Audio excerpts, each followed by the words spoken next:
Brought to you by the Ramsey Network app. Download today to go further with Ramsey. We also have an opportunity to take questions in the network app. And so we've got one from Parker here. Here's what Parker asks. He says, I'm 23 and I'm currently living with my parents, but I want to move out of state to be with my fiance. Okay. I have a job lined up and she has an apartment we're going to be living in while we both work to save up for a home. The problem I'm having is my family. The problem I'm having is my family because they don't like the idea.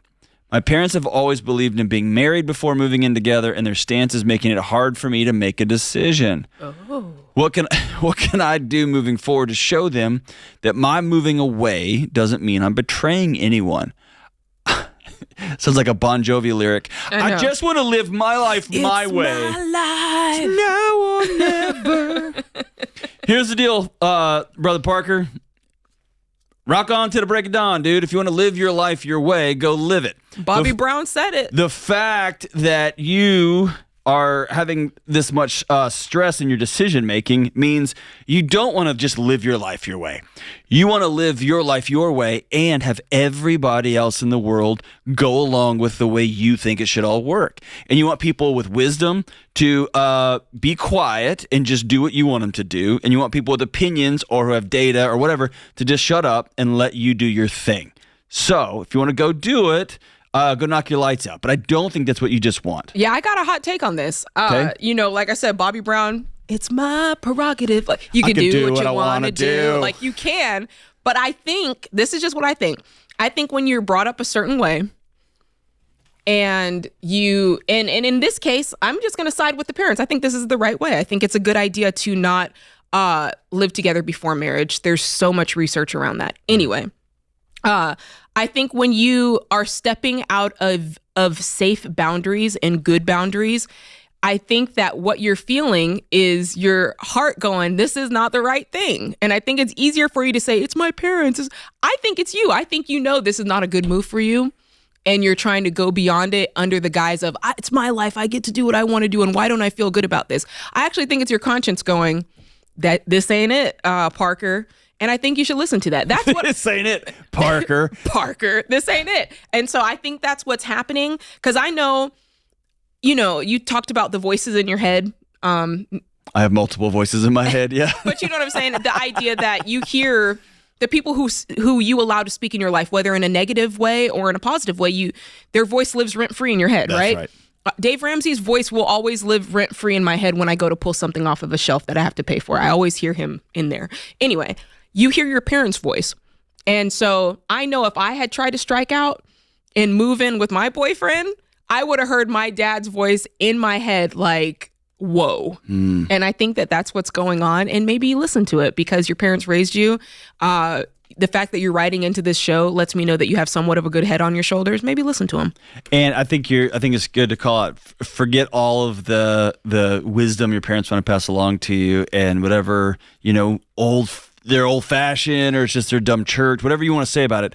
The research says, couples who play house, and again, it makes sense on paper. I'll go with you. It makes sense on paper. Because you think you're testing it out. That's right. Before we do this forever, let's try it out for 6 months. Let's try it out for a year. That makes sense on paper. What it doesn't take into account, and that may work with a car, right? It may work with a car, but people aren't cars. And the only way marriages work long-term, the only way romantic relationships and partnerships work over time is there has to be a tethered-in commitment that says this cannot end. That's right. Otherwise, it will. Talk to anybody who's been married for any length of time and they'll tell you, oh yeah, if that thing wasn't in concrete, we would have gone our separate ways for any number of reasons. And so it always comes back to this promise, I will be right here and we'll figure this thing out. And so you end up living separate, co-managed, co-everything lives instead of creating a new life that as one entity moving forward. It's hard, right? It's hard. I also think it's a guise. I think it's, if you're dating someone and you decide, I know I'm going to use old school language here. You decide to go steadier, like, hey, it's just us. Like we're not going to see other people, whatever you want to say. That right there kind of that's about before you're married, that's about as far as the relationship goes before you get engaged, of saying, I'm only going to date you and only you, but our lives are intertwined. So I kind of have the ripcord I can pull if you turn out to be a psycho or you turn out to be not the one for me, right? But then we've told ourselves, hey, I can take this commitment a step further by saying, come move in with me, or you move in with me. But it's really the opposite, because you're telling yourself, this is me displaying another level of commitment, but it's really you showing a level of uncommitment by saying, I don't want to marry you, but I want to intertwine our lives, but I also want to know that I can pull that same ripcord. That's right. So for me, I'm like, why would I get myself intertwined even deeper with you if you're still looking for a ripcord to pull? Yeah. Do you see what I'm saying? Yeah. If you're not ready to go in, don't go in. Don't go in. Right. And Parker, so if you're my friend, or if you're one of my grad students, you came in and said, hey, I need to have coffee and just want to talk. I would say, go marry your fiance and line up and I hate to say these words, line up a business arrangement so that you begin sharing things fiscally, you begin sharing things romantically, emotionally. We are going to create a life together, a home together. Mm-hmm. And so if somebody ever yanks this ripcord unintentionally, there is a structured separation here. Mm-hmm. You're not just trying to figure out how to separate whatever goes on when y'all start buying houses together and whatever people do. But I'd say get married or slow down. If that's your fiance, then you've already made this sort of a commitment together. Then wait till it's official. Yeah, I agree. I don't know, but I hadn't thought of your. Often we get to blaming everyone else in our life. Yeah. But it's because we don't like looking in the mirror and looking at our guts and being like, this isn't right. Sometimes it is that. Remember, like in college when you're dating somebody and all your friends are like, that's not a good idea, and you start to go, that discomfort is because of them. Yeah.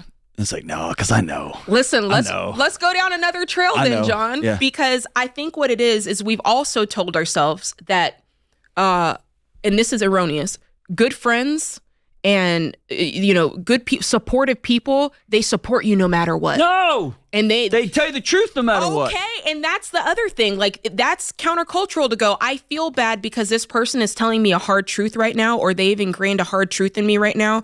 It's easier to say, I'm gonna go my own way and I'm gonna do it my way, and this is living my truth. But then when you feel bad, you're looking at everybody. You're the one making me feel bad. You're the one. You should have supported me. I'm like, no, bro. That's your conscience. That is. Feeling bad is inside out most of the time. Yeah. Right. Yeah. And I think back to conversations. Gosh, I could just name them, like Trevor and Tucker and Christian and Buddy and Craig and. God, I could keep going for days, man. Todd, these John, are your guys? These are men in my life. Jean Noel. These are men. Chris Melson. These are men who have looked me in the eye from when I was a little boy all the way till I was a grown man. And they say, I see something in you, stop. Yes. Or here's another way to look at this. Or I want to challenge you on this. And I am only sitting here because those men loved me enough to say, hey, stop. And women too. There's been women too in my life who loved me enough to say, I'm calling you out. Yeah. Right? And it's not, did it make me feel bad? Did I feel bad? Yes, I felt bad. Because I was exposed, right? Yes. I was brought to light. And thank God those men and women have called me out over time. Man, let me tell you, if you don't have good friends in your life who will sit you down and tell you you need to cool out, or they'll tell you about yourself, you don't have the right people. That's right.